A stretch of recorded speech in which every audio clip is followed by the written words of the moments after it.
안녕하세요. 9월 5일 월요일 아침입니다. 말씀과 함께 새롭게 여는 소망의 아침을 시작하겠습니다.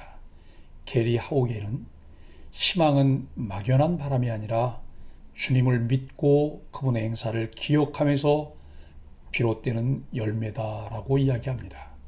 욥기 27장 1절로 12절까지 말씀을 본문으로 하여 고난을 통해 드러나는 신앙의 깊이라고 하는 주제로 함께 은혜를 나누길 원합니다.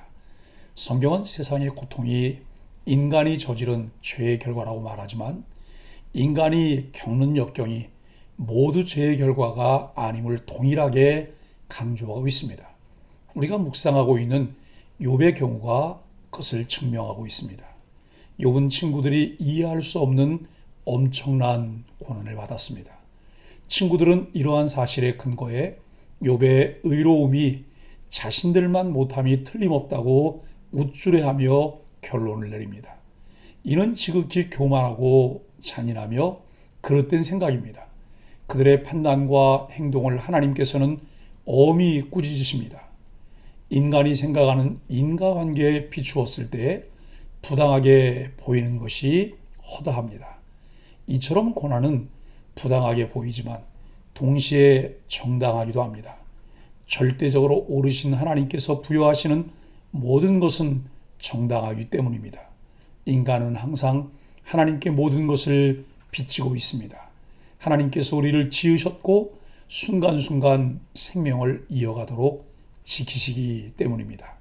그러므로 인간이 하나님을 그 무엇보다 사랑하며 섬기는 것은 지극히 당연합니다. 예수님은 주권자이시면서도 고난 당했다는 것을 기억해야 합니다. 고난이 하나님의 계획 밖에 있는 것이 아니라 그 일부임을 아셨습니다. 때로 삶이 몹시 불공평하게 펼쳐지는 것 같겠지만 하나님은 공정하시며 최종적으로는 반드시 정의를 실현하십니다. 우리에게 이러한 신비를 깨달을 수 있는 은혜가 필요합니다. 욥은 자신이 살아있는 동안 결코 불의나 거짓을 말하지 않겠다고 맹세합니다. 또한 자신의 온전함을 버리지 않고 자신의 공의를 굳게 잡겠다고 합니다. 욥은 자신의 원수가 악인과 같이 되기를 원한다고 하며 하나님이 하신 일을 이미 알고 있는 친구들이 지금은 무익하게 되었다고 합니다. 욥은 하나님의 사심을 두고 맹세함으로 자신이 결코 거짓말이나 허황된 말을 하고 있지 않음을 주장합니다. 욥은 악한 행위를 하지 않았음에도 하나님이 자신을 악인 취급하고 계심을 한탄합니다. 그가 공동체에서 행한 정의와 공의는 깡그리 무시되었으며 조롱과 비웃음의 대상이 되었습니다. 심지어는 친구들에게조차 거짓말하는 자요, 변명하는 자요, 어리석은 자로 취급이 되었습니다.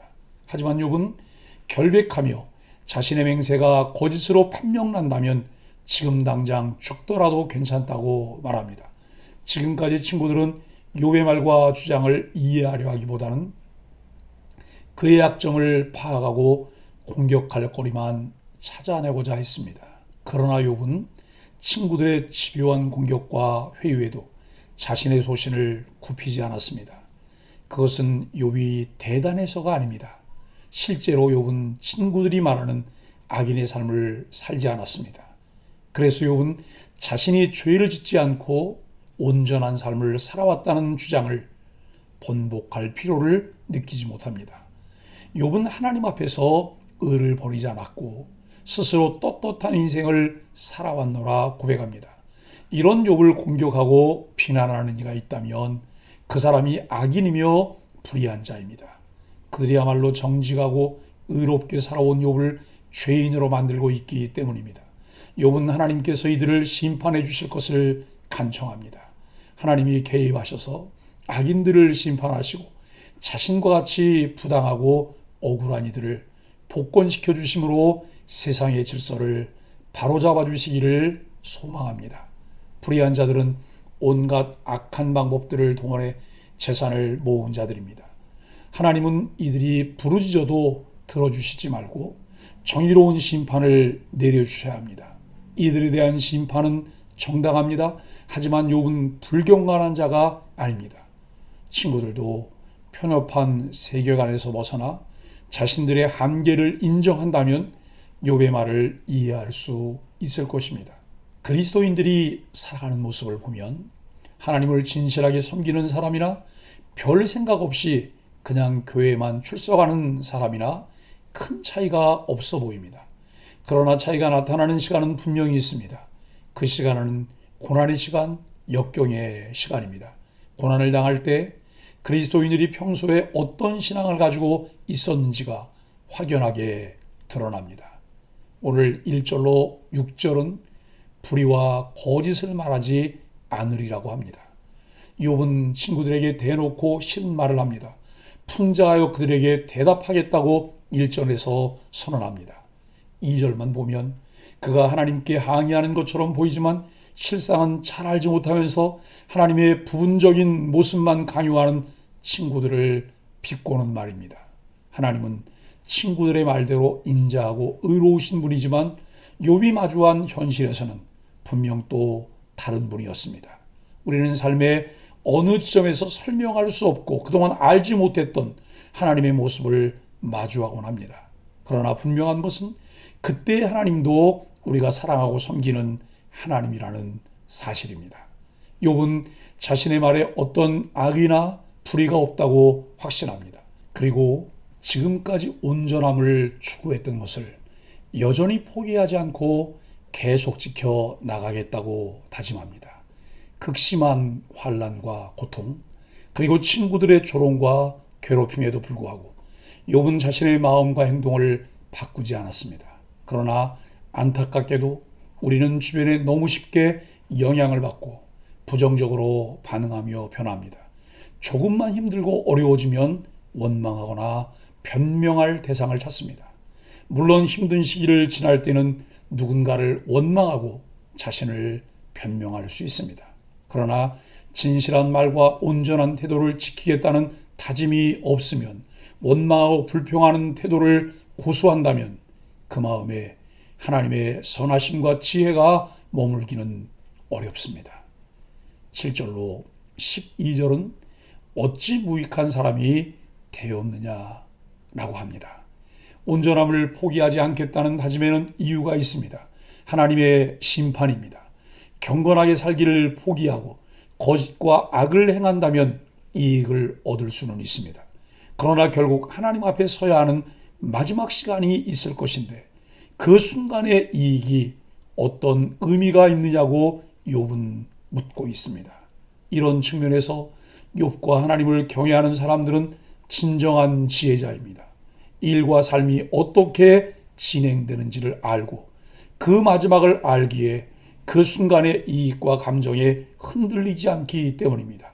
그런 사람들은 더 좋고 더 나은 온전한 것을 택하는 현명한 사람들입니다.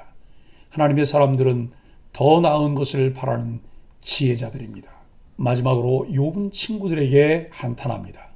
의롭게 살아온 자신이 고난당하는 것을 다 보았음에도 왜 잘못된 세계관만 강요하는 무익한 자들이 되었느냐고 말합니다. 같은 선생님에게서 똑같은 수업을 듣는 학생들이 모두 동일한 성적을 거두지는 않습니다. 어떤 학생들은 마음과 생각을 열고 집중하지만 또 어떤 학생들은 그 시간에 공부 대신 다른 것으로 시간을 허비하기 때문입니다. 우리는 같은 예배를 드리고 동일한 성경을 보고 있으며 하나님이 통치하시는 같은 시간을 살고 있습니다. 그러나 누군가는 마음을 다해 하나님의 뜻을 이루고 또 누군가는 딴 생각을 하며 다른 길로 가고 있습니다. 둘의 차이는 작아 보이지만 마지막에는 알곡과 가라지로 나뉩니다. 사랑하는 소망의 가족 여러분, 같은 공동체 안에 머문다는 것은 같은 공간에 있다는 것 그 이상의 의미가 있습니다. 같은 방향, 같은 뜻을 가지고 동일한 공동의 목표를 향해 달려가는 사람들입니다. 우리 소망의 공동체 안에 그리스도인으로 그의 사명을 맡은 사명자로 부름을 받았는데 우리는 어떤 목회 철학과 비전, 가치를 공유하고 있을까요? 우리는 그것을 이해하고 함께 같은 정서를 가진 가족으로 함께 살아가기 위해 어떤 노력을 경주해야 할까요? 교회 강단을 통해, 소망의 아침 묵상을 통해 주어지는 말씀과 성령의 일하심을 통해 우리 교회를 향한 하나님의 세미한 음성에 반응해야 합니다. 우리는 하나님을 알아야 합니다. 그래야 우리가 삽니다. 고난과 심판의 시간에 하나님을 더욱 알아가려고 애쓰고 주님 안에서 교제하는 이들과 함께 그분의 영광을 사모해야 합니다. 하나님을 안다는 것은 단지 지식의 차이가 아닌 삶과 죽음의 차이를 불러옵니다. 하나님을 아는 지식을 지식으로만 가지고 있는 것이 아니라 삶으로 살아내며 신앙의 깊이와 그 능력을 드러내는 소망의 가족들이 되기를 예수 그리스도의 이름으로 간절히 축복합니다. 함께 기도하겠습니다. 사람의 인정이나 비난에 일희일비하지 않게 하소서. 하나님 앞에서 투명하게 바르게 살아가기를 소망합니다. 하나님이 우리 영혼을 괴롭게 하시는 분처럼 생각되는 고통의 때에도 하나님은 우리의 영혼을 살리시는 전능자라고 선포하는 믿음의 사람이 되게 하여 주옵소서. 예수님의 이름으로 간절히 기도합니다. 아멘.